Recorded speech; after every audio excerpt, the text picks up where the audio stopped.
til hamingju mín. Ég ætla að vlogga daginn minn í dag því ég er Englandsmeistari í fyrsta skipti í 22 ár. Ég er mættur í vinnuna, byrjum daginn á loop, við setjum eina uppi og eina niðri. Af hverju? Arsenal eru lengst uppi og Tottenham eru lengst niðri. Komið með mér inn í daginn.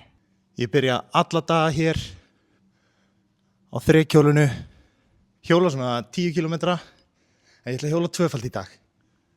Út af mér líður tvöfalt vel. En já, eins og ég segi, vandinn í þessu gimmi sem ég er sá að þetta hérna er þyngsta lóðið. Og ég er búinn að segja við gæðin sem stjórnar öllina, þú veist, ég verð að fá þyngri lóð. Ef þú vilt sjá mig stækka, þá þurfa lóðin að vera þyngri. En hann segir alltaf, ef þau komið stærri og þyngri, þá ert þú sá eini sem getur loftað þeim. Þannig þú verður að koma með þín eigin að heiman bara. Og þú veist, ég veit ekki, kannski ger ég það bara, það endar örugglega þannig. Meistarar. Já, þá er ég búinn í ræktinni, búinn að vinna aðeins, eða svona þykjast vinna aðeins. Og nú er komið að næsta stað. Jú, hér er hún, hingað er ég að fara, ekki til þess að biðja, sko. Mistökin sem flesti gera þegar þeir biðja er að þeir biðja bara að vinna í lottóinu eða, þú veist, eignast flottan bíl eða eitthvað. Ég er að fara til þess að þakka fyrir og sýna þakklæti út af því að við höfum aldrei unnið þennan titil eða það var ekki fyrir drottinn. Þeir eru búin að læsa að sér, það eru örugglega örtröðan inni. Þetta var, við Arsenal menn ætluðum að hittast þarna og bara, já, það er væntanlega ekki meira sætapláss.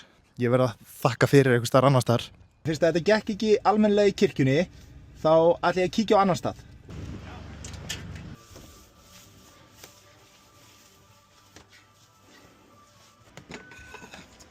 Geggjað, takk fyrir. Þá maður klári í þetta. Nú þarf að sækja sér eitthvað að borða. Og hvað borða meistarar? Já, kemur í ljós. Próteinshaker, túnfiskur í vatni, nammi. Maturinn er klár. Það er ég að stoppa á einum stað. Daginn. Ég ætla að fá hér 22 rauðar rósir. Já. Nú var ég að koma úr blómabúð, þar sem ég keypti 22 rauðar rósir. Ein rós fyrir hvert ár sem ég hef beðið eftir Englandsmeistaratitlinum. Vegna þess að þessi titill, hann á ekki bara að snúast mig, heldur á hann að snúast kærleika og ástvini. Munum að vera góði við alla.